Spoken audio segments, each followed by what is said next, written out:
तीन भाई आवे कहो रे भरत काम धंधो तो करनो पड़ी थू कि काम धंधो करे को नहीं भाई, या तो समाज रो काम कर नहीं तो और कोई धंधो कर। लेकिन भरत जी तो कोई काम धंधो करे ही को नहीं, मोटा हो गया, उम्र भी हो रही है, लेकिन काम धंधो कोई नहीं कर रहा है। बस भगवान रो भजन करे। भरत जी रा भाई क्यों यूं भजन करना हूं, पेट नहीं भरी जाए, काम धंधो थने करनो पड़ी। बोले माने की काम धंधो आवे ही को नहीं। बोले ज्यादा की नहीं कर सके तो खेत में जा, खेतरी रखवाड़ी तो कर सके है। तो भरत जी ने खेत में भेज दिया। भरत जी खेत में गया, वठे जान देख क्यों तो चिड़िया चुगो चुगे, गाया चारों चरे। भरत जी मन में विचार करियो रे ए बेसारा जीव आप रो पेट भरे, मैं क्यों मना करूं भाई। भगवान की कृपा सु आने भोजन प्राप्त हुयो है और ए जो आप रो पेट भरे और मैं कौन हूं बीच में आवन वालों। तो भरत जी किन्नी मना नहीं करे। भरत जी तो कहे राम जी री चिड़िया, राम जी रा खेत और खाओ चिड़िया भर भर पेट, कोई मना नहीं करे। बैठ गया एकांत में, भगवान रो भजन कर रिया है। शाम होगी, भरत जी घरे को नहीं आया। भरत जी रा भाई क्यों रे जान देखा तो खरी भाई खेत में कटे है, भरत का ही करे है, जान दे क्यों। तो भरत जी तो आप रे ध्यान लगोड़ा बैठा है और गाया चरे है, न कई पक्षी है, न कई जानवर है। तो भरत जी रा भाई आग बबूला हो गया, वे क्यों रे खेत में भेजो, कोई काम धंधो को नहीं करे। पकड़ी हो गए, उठ निकल अठ, घर में रहने तन जरूरत को नहीं, तू कोई काम रो नहीं है, एकदम आलसी हटान बैठ गयो, ध्यान दो नाटक करे, निकल जा, घर में रहने जरूरत को नहीं। भरत जी ने घर से बाहर काट दिया। जंगल में गया अपना भरत जी और जंगल में एकांत में बैठ भगवान को भजन करवा लग गया। पर देखो आप जोग संजोग की बात के उन जंगल रे मैंने एक भद्र काली मारो मंदिर हो और उन मंदिर आगे भीड़ लोग एक आदमी ने पकड़न लेना आया, नर बलि देवनी तैयारी करी, उन्हें बढ़िया भोजन करायो, नालायो धुलायो, बढ़िया कपड़ा पहराया और नर बलि देवनी तैयारी करी। पर यो यूं मौको देख वो आदमी वटू खिंच गयो, वो भाग गयो। तो वे भीड़ लोग उन्हें जोड़ने वास्ते जंगल में अठी उठी भटक रिया है, बहुत तो पकड़ी जो को नहीं। अरे भरत जी मिल गया, भाई क्यों रे आपा ने तो नर बलि देवनो मतलब है, ओ हटो कटो आदमी ठीक है, निन्ने ले लो। भरत जी ने ले लिया। भरत जी की बोलिया नहीं, ले गया भरत जी ने, क्योंकि वो ज्यादा बोलते नहीं थे, मौन ही रहते थे, मन ही मन भगवान का स्मरण करते थे, मौन रहते थे। तो भरत जी को लेकर के चले गए भद्रकाली माँ के आगे और हमारे मंदिर में लेने गया है। अब भरत जी ने भी बढ़िया कपड़ा बीजा पहराया और एकदम नर बलि देवनी तैयारी करी। भरत जी मन ही मन विचार करियो कि देखो मारो हुक्म, मैं मारे शरण आयो हूं, बचावेला तो आ बचावेला, मर भी जावा तो की कोने पानी तो मुक्ति हो जाए मारे चरणा में। कोई चिंता नहीं मरने की, क्योंकि अवधूत वर्ती थी, उनकी वर्ती ऐसी हो गई कि न मौत से डर है न कोई जीने का शौक है। लेकिन उधर जैसे ही भीलों ने नरबली देने की तैयारी की तो भद्रकाली मां ने देखा कि आज मैंने अगर इस भरत की रक्षा नहीं की, भक्त की रक्षा नहीं की, तो भगवान मुझे कभी माफ नहीं करेंगे। क्योंकि ऐसे भक्तों की बलि मां लेती नहीं है, ऐसे भक्तों के लिए तो मां खुद बलि हो जाया करती है। ऐसे भक्तों के लिए तो मां खुद आ जाती है, कुर्बानी दे देती है साहब, भक्तों के लिए तो भगवान आती है।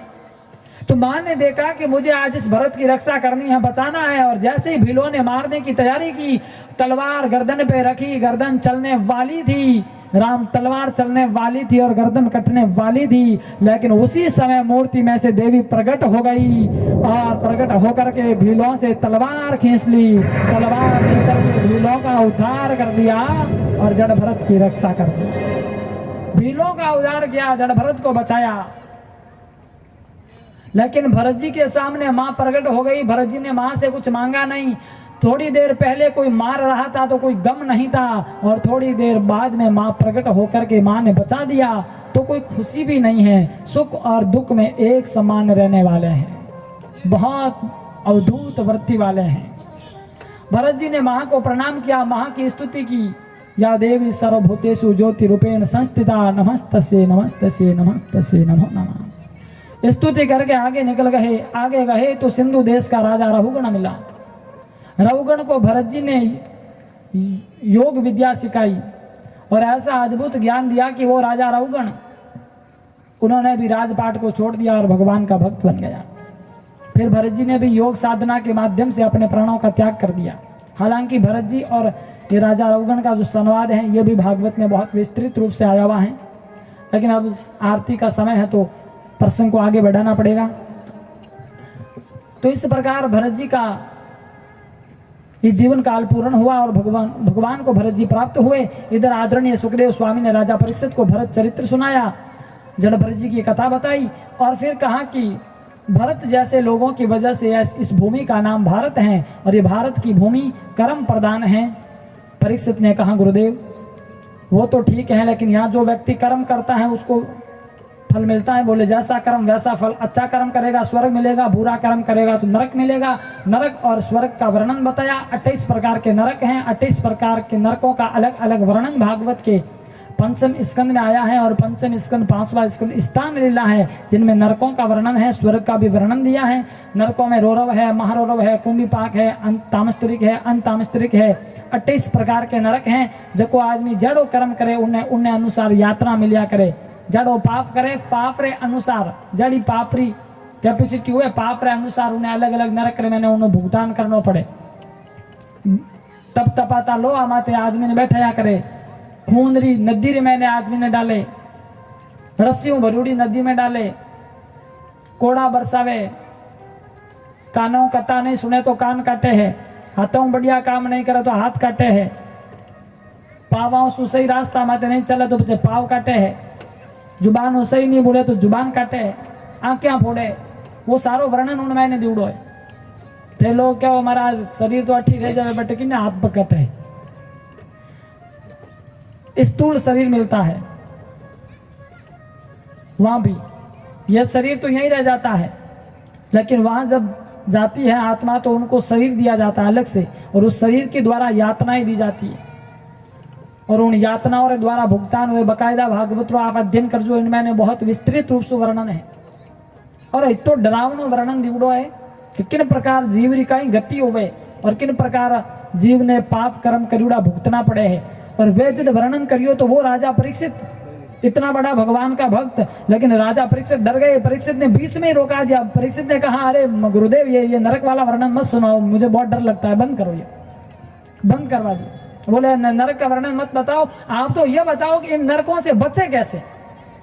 अगर कोई आदमी पाप कर्म कर दे और वो चाहे कि नरक नहीं मिलना चाहिए तो नरक से बचने वास्ते उपाय कहीं आप तो वो बताओ बस।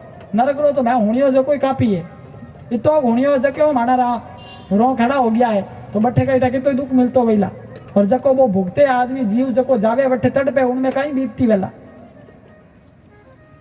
तो परीक्षित ने कहा गुरुदेव ये मत सुनाओ, आप तो ये बताओ कि नरकों से मुक्ति कैसे मिलेगी। तो श्रीमद् भागवत महापुराण के पंचम स्कंद को विराम दिया। भागवत महापुराण का 6वां स्कंद जो पोषण लीला है और पोषण लीला के अंदर आदरणीय सुखदेव स्वामी कहते हैं कि हे परीक्षित, नरकों से बचने के लिए 2 उपाय हैं। एक तो पापों का पछताव करो, प्रायश्चित करो, जो पाप कर दिया पछताव करो उन्हों कि भगवान पाप हो गया, जगत हो गया, भूल में हो गया, गलती से पाप हो गया। और पछताव करे आदमी, कोई पापों ने याद कर कर आंसू बहावे और खुद आपरी गलती महसूस करे कि गलती तो मारा सु हो गई है, भूल वंश अपराध तो मैं कर दियो, लेकिन अबे भगवान से प्रार्थना है कि भगवान तू अबे माफ करे तो कर दे, पाप तो हो गयो और अबे आगे मैं कभी पाप नहीं करूं। तो आदमी इन प्रकार पापों को पछताव करे और संकल्प लेवे कि आगे कभी पाप नहीं करूं और पाप नहीं करे तो पापा से मुक्ति मिले और भगवान को भजन करे, भगवान को स्मरण करे, भगवान को नाम लेवे तो पापा से मुक्ति दिया करे। भगवान का नाम होता है जो पाप से मुक्ति देता है, सहज में आदमी को मुक्त कर देता है, जीव को तार देता है। नहीं तो कोई आदमी जावे भाई तीर्थ वर्त करे, गंगा जी जावे, पाप को पछताव करे, गंगा जी मैया में जान के मैया मैं थारे अटा आई गयो, पाप करिया जगह तू हाथ धो दीजिए, थारे भरोसे है मैं हो जा जगह हो गया, मैं आगे नहीं करो। बट्टे तो घनी संकल्प करना आवे लेकिन पांचों आन भले पाप कर देवे, जना मतलब गई जना तो पचे अपन मारवाड़ी में कहवे गाय मार गंगा जी गया, पाचा आन मारी कुत्ती और बात री उत्ती पच का ही मतलब भाई वह तो जड़ा होगा। लेकिन पाप नहीं करे संकल्प लेने के बाद तो फायदो है। और अगली बात है पापों का पछताव और अगला है स्मरण। अच्छा एक बात है, पाप भी 2 प्रकार रहा है। भागवत के 6 स्कंद में पापों जो को वर्णन दियो, पाप भी 2 प्रकार रहा बताया है। एक पाप हुए जानबूझन करे आदमी और एक भूल वंश हो जाता है। कई लोग हुए नहीं जगह जानबूझन पाप करे, जीवों की हत्या करे, जीवों ने मारे है, खोटा काम करे, बंठा आएंगे कि वो काम करनो इनो जो को नतीजो है बुरो है, परिणाम बुरा आएगा, भुगतना पड़ेगा, लेकिन तो ही करे, जानबूझन पाप करे। अब्बाने तो काई गति वही हो तो भगवान ही जाने। और कई लोग वे जगह भाई पाप करनो कौन चाहे, लेकिन फिर भी माड़ी हो जावे, भूल में कभी पाप हो जावे, और पाप तो हो ही जावे। वो संसार में रहवा जीवा आपा भी तो पाप तो छोटो मोटो हो ही जावे। अपा चाला तो भी पैरा नहीं जान कितना जीव मरे, वो भी तो पाप ही है। माता बहना घर में झाड़ू लगावो तो कितना छोटा छोटा जीव मर जावे, पाप ही है। लकड़ी जलाते हैं चूल्हे में, वो भी जीव मरते हैं तो पाप ही है। तो पाप तो हो जाता है, किसी न किसी प्रकार से पाप हो जाता है, लेकिन भूल वंश पाप है, अज्ञान वंश ये पाप हो रहा है। लेकिन इन पापों से बचने का उपाय क्या है, वो भी भागवत के 6 स्कंद में दिया है। बोले उपाय है 5 प्रकार के यज्ञ बताए हैं। बोले आदमी 5 प्रकार यज्ञ अगर करे तो पापा से मुक्ति मिल जावे, और एड़ा यज्ञ संभव हुए तो रोज करे। पहलो यज्ञ बताए उन मैंने, छोटी सी बात है लेकिन उसका जो फल है वो बहुत बड़ा है, एक यज्ञ के बराबर फल मिलने वाला है, इसलिए यज्ञ की बात की, अनुष्ठान माना है। बोले वो क्या है, बोले सबसे पहले सुबह आदमी उठे, भोजन बिनते, घर में भोजन पकवान जब बने तो पहली रोटी गाय रे वास्ते और अंतिम रोटी कुत्ता रे वास्ते। यानी गाय ने और कुत्ता ने अगर रोटी देवे तो वो भी बहुत बड़ो यज्ञ है, एक फल है। और कई माता बहना करी होगा, गाय ने रोटी देवनो बहुत बड़ो पुण्य है, क्योंकि धरती पर सबसे सात्विक प्राणी है तो गाय है। कुत्ते को भी रोटी दे, वो भी भगवान का रूप है। और अपाणु शास्त्र तो साहब प्राणी मात्र की सेवा करने का कहता है, अहिंसो परम धर्म। प्राणी मात्र की सेवा करो, हर प्राणी में भगवान का वास है। और एडी अपनी संस्कृति रही है, अपने 18 जगह संत रहा, बाणी दृष्टि इतनी गजबरी दृष्टि रही कि वे तो प्राणी मात्र में परमात्मा का दर्शन करिया, हर जीव जीव में भगवान को देखा, जरे जरे में झांकी है भगवान की, किसी सूझ वाली आंख ने पहचान की। हर जीव में परमात्मा है। नामदेव जी महाराज को देख लो, नामदेव जी महाराज हुआ जका कुत्ता रे मैंने भी भगवान का दर्शन करिया वे। नामदेव जी रोटी बनाई और कुत्तो आयो उठान लेने भाग्यो, तो नामदेव जी उन्हें लारे भाग गया, हाथ में लकड़ी लेने नहीं, घीरी कटोरी लेने भाग गया। नामदेव ने पकाई रोटी, कुत्ते ने उठाई, पीछे घी का कटोरा लिए जा रहा। भोले लूकी तो ना खाओ, मुख अपना क्यों मुझसे छुपाओ, तेरा मेरा एक नूर फेर कहीं मजबूर, तूने शकल बनाई है स्वान की और मुझे ओढ़नी ओढ़ा दी इंसान की। हे प्यारे, भगवान ने तुझे स्वान बनाया है और मुझे इंसान बनाया है, बस फर्क यही है। आओ मिल बांट करके खाते हैं, क्यों लेकर भाग रहा है और लूकी ले जा रहा है, जबकि घी की व्यवस्था है, घी लगा के खा। तो ये थी उन लोगों की दृष्टि, ये थी महापुरुषों की दृष्टि, हर जगह परमात्मा के दर्शन किए साहब। तो प्राणी मात्र में भगवान के दर्शन करो, गाय को रोटी दो, कुत्ते को रोटी दो, जीवों पर दया करो, ये पहला यज्ञ है। और दूसरा यज्ञ बताया अग्नि भोग लगाना, अग्नि देवता का सम्मान करो, भोग लगाओ, ये भी यज्ञ है। तीसरा यज्ञ बताया कीड़ियों को दाना डालो, चिड़ियों को चुगा डालो, पक्षियों को आन दो, यह भी यज्ञ है। पक्षियों को पानी पिलाना, उनको दाना डालना, यह भी यज्ञ से कम नहीं है। और चौथा यज्ञ है घर के द्वार पर आए हुए किसी भी भिखारी को खाली हाथ मत लौटाओ। कोई याचक आ जाए, कोई मांगने वाला आ जाए तो उसको कभी खाली हाथ मत लौटाना, जितना सामर्थ्य हो उतना दो, थोड़ा ही दो, मना मत करो।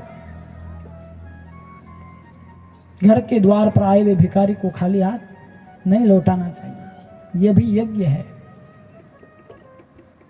तो इन प्रकार यज्ञों और वर्णन बतायो भागवत के 6 स्कंद के अंदर।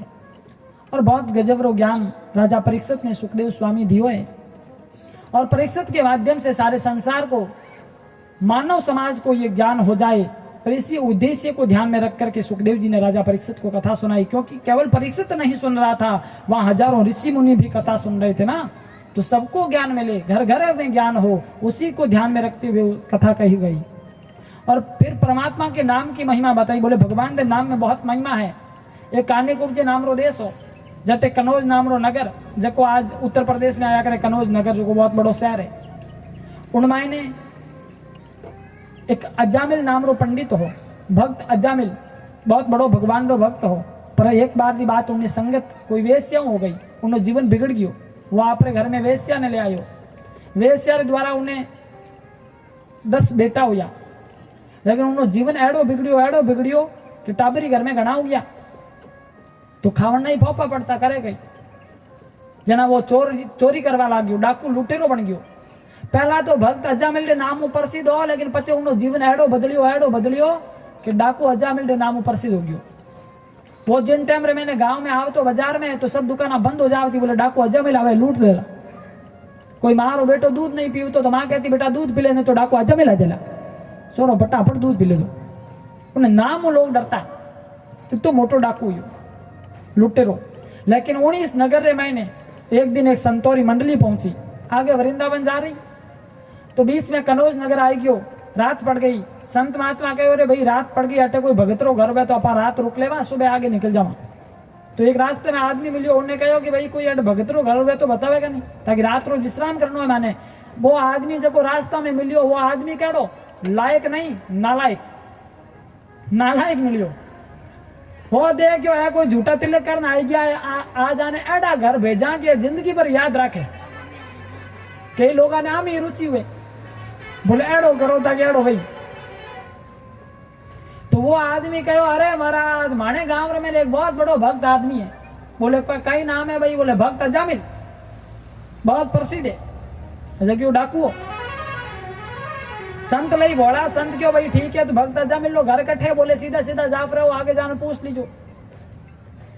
संत पहुंच गया अजामिल ले घरे, वो कहो संतान एक बट जाप रहो, तान बढ़िया व्यवस्था बीजी मिलती, रावण ने करनी सब सुविधा हो जाए, खान पीने सब व्यवस्था, कोई कमी नहीं जाने, प्रसाद बीजी सब, और भगवान से ताने पूजा हो जाए। की पुजारी बात करे, संत नहीं समझिया। गया संत, अजामिल तो घर में हो को नहीं, अजामिल की पत्नी घनी का वेश्या घर में। संत आवाज लगाई सीताराम सीताराम, घनी का बारे आई, बोलो। बोले बेटी भक्त अजामिल कहाँ है? घनी का कहो महाराज मारा पतिदेव कोई भक्त नहीं है, वे तो चोर डाकू लुटेरा है, ते गलत जगह आई गया हो, थाने कोई गलत बता दियो है।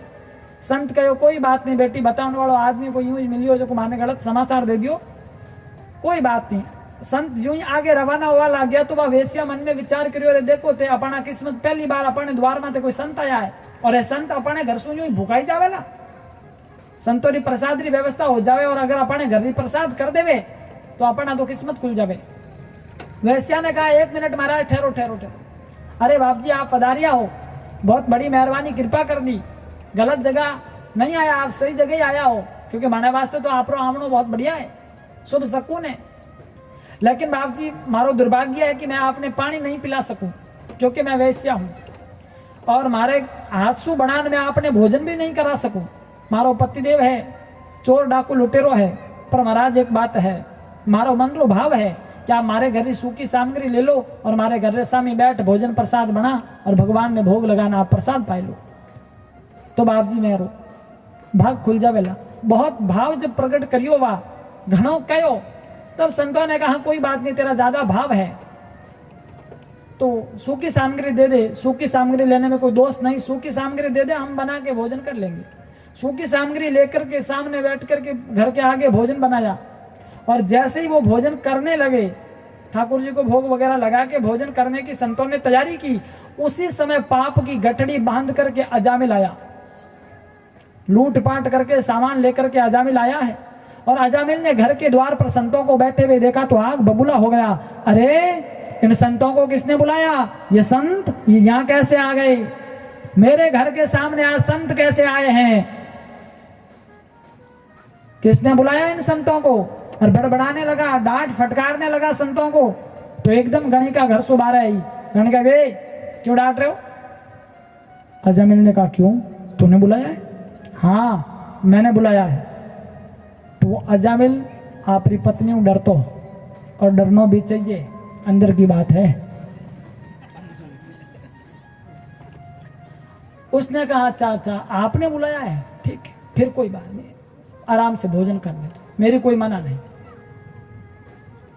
अंदर चला गया। संतों ने मन में विचार किया कि लो ये आया देखा और देखते ही आग बबूला हो गया। तो भैया आपा तो इन्हें घरों भोजन करियो और आपा होचो कि आपा भोजन करेला जड़ तक अजामिल आ जावेला और इनो जीवन सही नहीं है, तो आपा उन्हें समझावाला था कि भाई बढ़िया कर्म करेला, लूटपाट बंद करेला, वो इनो जीवन आपा सुधारेला। अपाना तो आड़ो विचार और वो आदमी कहीं सुधरेला हो तो आपा ने देखते ही आग बबूलो हो गयो। और अब आपा इन्हें कह देला कि भाई तू गीता रो पाठ कर, गायत्री रो पाठ कर, हनुमान चालीसा रो पाठ कर, सुंदरकांड रो पाठ कर, तो करने वालों है नहीं। इन्हें सुधारना भी जरूरी, क्योंकि इन्हें घरों भोजन करियो है तो भलो करना भी तो जरूरी है। अन्न खायो भाई। तो संतों ने बड़ी चिंता हुई, लेकिन वो अजामिल लूट वो सामान घर में रख और संतों रे कने आयो पाचो। संत महात्मा कहो आओ भक्त अजामिल। अजामिल ने कहा मैं कोई भक्त नहीं हूँ, चोर डाकू लुटेरो हूँ। पहला हो भक्त एक जमाना में। हाँ अबे वे बात को नहीं रही, अब तो चोर डाकू लुटेरा हो गया मैं। संतों ने कहा अरे हमने आपके घर का भोजन किया है तो हमारी दृष्टि में आप भक्त हो। देखो अजामिल, मैं आप रे घरों भोजन करियो हूँ, तो आपने पता है कि संत जठे भोजन करे तो भोजन के बाद में संतों ने दक्षिणा दी जावे, तो कहीं आप दक्षिणा नहीं दोला। अजामिल कहो बाप जी दक्षिणा, और वो भी मारा सुन।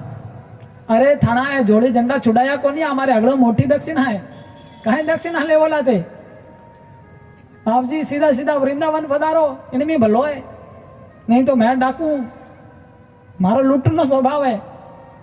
संतों ने कहा अरे हम आपसे कोई पैसे वाली दक्षिणा थोड़ी मांग रहे हैं। अच्छा तो फिर कैसी दक्षिणा? बोले अजामिल हम तो आपसे कोई बात करेंगे, बस एक बात कहे आप हमारी बात मान जाओ, यही दक्षिणा है। अजामिल ने कहा बोलो क्या बात है, माने जाड़ी भाई तो मान, उन्हें तो बोलो बोलो बात क्या है। संतों ने कहा अजामिल एक काम कर, एक बात बता, तारे बेटा कितना है? अजामिल ने कहा मेरे 10 बेटे हैं। 10? बोले हाँ। सबका नाम हो गया? बोले नहीं नहीं, एक का बाकी है, वो अभी जन्मा है, उसका अभी नाम रखा नहीं है। संतों ने कहा बहुत बढ़िया, एक काम कर अजामिल, उस छोटे वाले बेटे का नाम तू नारायण रख ले, बस ये दक्षिणा है और हमें कुछ नहीं चाहिए। तेरे बेटे का नाम तू नारायण रख ले और हमें आपसे कुछ नहीं चाहिए। अब संतों की देखो आप विचारधारा, संतों ने विचार किया कि इनको अगर कह दे कि भगवान का नाम ले, नारायण का नाम ले, तो ये लेने वाला है नहीं, क्योंकि भक्ति तो इनके नजदीक में ही नहीं है, तो ये नाम लेने वाला तो है नहीं। एक काम करे इनके बेटे का नाम नारायण रखवा दे, ताकि बेटा रे नाम रे बानु मुंडा मुंह भगवान रो नाम तो निकली। सुबह शाम उठता बैठता नारायण रो नाम लई, बेटा नारायण कर जना जुबान मुंह भगवान रो नाम निकली, इतने में इनको कल्याण हो जाए। कितो बढ़िया आइडियो लगायो और कहो कि थाने बेटा रो नाम नारायण रख दे। प्रभु अजामिल कटे मानने वालों वो क्यों, अरे महाराज वो कोई नाम है, ये नाम पुराने हो गए महाराज, पहले चलते थे, अब तो मॉडर्न जमाने के नाम आ गए, नए नाम रखेंगे। आजकल आड़ा नाम थोड़ी रखे, भगवान के नाम में टाबरा नाम को नहीं रखे, आजकल तो नाम रखे चिंटिया पिंटिया मिंटिया, एड़ा तो नाम रखे बढ़िया टाबरा नाम, भगवान के नाम मत रखना चाहिए, एड़ा तो रखे को नहीं भाई। राम कृष्ण गोविंद मुकुंद मुरारी माधव के मधुसूदन केशव, भगवान के नाम मत नाम हुए तो बढ़िया वे, लेकिन एड़ो नहीं रखे। अपानी संस्कृति भगवान के नाम माते नाम रखता ठा पड़ जावे आदमी कटर हो। अपाने देखो नाम रे लारे राम लागे, श्याम लागे, कितना बढ़िया भगवान के नाम माते नाम हुए लोगारा। लेकिन पाश्चात्य संस्कृति ऐडी आई कि अपानी संस्कृति में लोग भूल गया। तो अजामिल कहो कि नारायण वारायण नहीं रखेंगे, ये नाम पुराना है जी, कोई नया नाम रखेंगे। इतने में गणी का बोले संत कह रहे हैं, और संतों के कहने से एक बेटे का नाम नारायण नहीं रख सकते। अजामिल ने कहा है संत कहवे तो नहीं, तू कहवे तो रख लो। अरे बोले मारा कहने में राखो, पर राखो तो सही। तो छोटे वाले बेटे का नाम नारायण रखा। संत वहां से चले गए, लेकिन ओ अजामिल चोरी करतो रहो, डाका डालतो रहो, पाप दिनों दिन इनो बढ़तो रहो। बेटा रो नाम तो घणे नारायण राख दियो, पर पाप दिनों दिन बढ़े है इनो। वटने यमलोक में यमराजा ने पापों का रजिस्टर खोल के देखा तो सबसे पहला नाम अजामिल का। यमराजा ने यमदूतों से कहा कि जाओ इस पापी अजामिल को पकड़ के लेकर आओ। यमरादूत आया और अजामिल ने खींचवा ला गया। अजामिल डर गयो, जकेर मौत आवे नहीं, 19 दिखे पड़ोसी को दिखे, तो खींचवा लाग गया यमरादूत। अजामिल अठी उठी देखे कोई छुड़ाने वालों ही नहीं, इत्याग में उनो बेटो वो नारायण दिखियो, वो खेल दियो। तो आवाज लगी नारायण नारायण आओ, बेटा नारायण बचाओ, नारायण बचाओ, नारायण बचाओ। 3-4 बार मुंडासु नारायण रो नाम निकलियो और आप पुकार जद करी तो उन्हीं टाइम भगवान नारायण के कान में आवाज पड़ी और भगवान नारायण ने अपने पार्षदों से कहा कि जाओ, मेरा भक्त बुला रहा है, वो तकलीफ पा रहा है, तुम उसे लेकर आओ। और भगवान का पार्षद आया, 4 हाथ वाला आन खड़ा हो गया। एक तरफ तो यमरादूत खड़ा है और एक तरफ भगवान का पार्षद खड़ा है। भगवान का पार्षद यमदूतों ने कहा, ए अटकी कराया भाई। यमदूत कहो क्यों? माने मालिक रो आदेश है, वो मानो शिकार है, लेवना या में पापी है, पाप कर जाओ, पापी है। भगवान का पार्षद क्यों? पापी है नहीं, पापी हो अब नहीं है, अब इना पाप साफ हो गया क्योंकि वो भगवान नारायण रो नाम लियो है। इन्हें मुंडासु भगवान रो नाम निकलियो, इन वास्ते अब इना सारा पाप साफ हो गया है, आप इन्हें नरक में नहीं ले जा सको। तो भगवान का पार्षद यमदूता सु अजामिल ने छुड़ा दियो और कहो, अजामिल तने स्वर्ग में तो बार में नहीं ले जा सका क्योंकि तू इतना पाप करिया है। पहला एक काम कर, तू पापों रो पछताव कर और पचे है जो को मैं आवाला पाचा और तने भगवान के धाम में ले जावाला। तो अजामिल ने 1 साल रो टाइम दियो और कहो कि तीर्थ स्थल पर बैठ करके पापों का पछताव कर ले, थारा सारा पाप नष्ट हो जावेला और उन्हें बाद रे मैंने तने भगवान रो धाम मिलेला। तो अजामिल हरिद्वार के किनारे बैठ, हरिद्वार में गंगा के किनारे बैठ और 1 साल तक पापों रो पछताव करियो। और 1 साल बाद भगवान के धाम सु भगवान का पार्षद विमान ले आया और अजामिल ने भगवान के धाम में ले गया। तो ओ भगवान के नाम री महिमा कि भाई डाकू एक पापी एक दुष्ट भी अगर भगवान रो नाम लेवे और पापों रो पछताव कर दे, आप री गलती ने महसूस कर देवे और माफी मांग लेवे कि प्रभु मेरे से हुआ सो हुआ, लेकिन अब आगे से गलती नहीं करूंगा, मुझे माफ कर दो। और भगवान से इन प्रकार अगर प्रार्थना विनती करे और भगवान रो नाम स्मरण करे तो एड़ा एड़ा करोड़ों साल में सड़न वाला एड़ा मोटा मोटा पापी अगर उन्हें नरक मिलतो तो करोड़ों साल सड़ना पड़तो, इतना मोटा पापी भी भगवान के नाम सु भगवान के धाम ने पा सके है। तो एड़ी महिमा आदरणीय सुखदेव स्वामी राजा परीक्षित ने बताई। और गोस्वामी तुलसीदास जी महाराज भी कहते हैं कि भाव कुभाव अनक आलसहु नाम जपत मंगल दस दिसहु। भगवान रो नाम चाहे भाव से लो चाहे कुभाव से लो, नाम अगर जुबान से निकल गया तो उसका कल्याण हो गया। देखो अजामिल ने भगवान का नाम तो लिया लेकिन कोई भाव नहीं, बेटे के बहाने भगवान का नाम मुंह से निकला लेकिन इतने में भी उसका कल्याण हो गया। तो भगवान किन टाइम कृपा कर देवे, इन्हों कोई ठाक को नहीं पड़े। तो भगवान को नाम तो भाई मनुष्य के वास्ते बहुत उपयोगी है। परमात्मा के नाम में बड़ी महिमा है, राम से भी बढ़कर राम का नाम है। भगवान के नाम की बड़ी महिमा शास्त्रों में वर्णित है। तुलसीदास जी रामचरितमानस में भी इसकी बहुत सुंदर व्याख्या की है। और इधर गोस्वामी राम आदरणीय सुखदेव स्वामी भी राजा परीक्षित को श्रीमद् भागवत महापुराण के 6ठे स्कंद में भगवान नारायण के नाम की महिमा बताई। 6ठा स्कंद विराम लेता है, 7वां स्कंद जिसमें प्रहलाद चरित्र की कथा आदरणीय सुखदेव स्वामी सुनाते हैं। अब तो समय भी हो चुका है, कल अपन प्रहलाद चरित्र की कथा सुनेंगे, उसके बाद में वामन अवतार की कथा सुनेंगे और फिर राम अवतार और कृष्ण अवतार। काले कृष्ण भगवान को अवतार वही, इन वास्ते आप सब लोग काले जरूर पधारजो। काले कतारो 5वां दिन भी है और काले कतारो जो को प्रसंग है वो भी बड़ो रोचक प्रसंग है। कृष्ण भगवान काले आवेला और काले री कथा तो बहुत मीठी कथा है हो, क्योंकि काले लाडू गोपाल आने वाला है। लड्डू रो नाम आवते हैं जुबान माते पानी आवे, इन वास्ते काले री कथा बहुत मीठी कथा है। तो लड्डू गोपाल आएंगे कल, इसलिए कल सबको आना है और लाभ लीजिए। काले बड़ी धूमधाम से आप राम जन्मोत्सव मनावा, उन्हें बाद में कृष्ण जन्मोत्सव मनाएंगे और फिर अपने पास 2 दिन और रह जाएंगे। कल के अलावा 2 दिन में कृष्ण लीला श्रवण करेंगे। कृष्ण भगवान की लीला भी बड़ी अद्भुत है। और मैंने पहले दिन भी बताया कि भागवत जी का तो कोई पार ही नहीं है। भागवत तो ये अथा है, ये बहुत गहरा सागर है ज्ञान का, इसका तो कोई पार नहीं। जितनी डुबकी लगाए उतनी कम है। सत्संग हो, भागवत की कथा हो, वहां तो भाई जितने डूबे उतने ही कम है। और आदमी जितना डूबता है उतना ही तरता है। पानी का जो सागर होता है ना, उसमें डूबता है आदमी तो मर जाता है, लेकिन यह सत्संग के सागर में कोई डूब जाए तो आदमी भव सागर से तर जाता है, क्योंकि वह पानी है जी। और यहाँ संतों की वाणी है, यहाँ भगवान की वाणी है और वाणी हमेशा तारती है। कहते हैं सागर में डूबे तो मृत्यु निश्चित है और इस सत्संग में डूबे, सत्संग के सागर में डूबे तो मुक्ति निश्चित है। मृत्यु वहां निश्चित, या मुक्ति निश्चित है, बस यही फर्क है। तो यह भी एक सागर है, मान सरोवर है और इस सागर में आप सब डुबकी लगाएं। कहते हैं ना कि दुश्मन से दूर घर अपना बनाना चाहिए, शाम होते ही पक्षियों को अपने घोंसले में आ जाना चाहिए।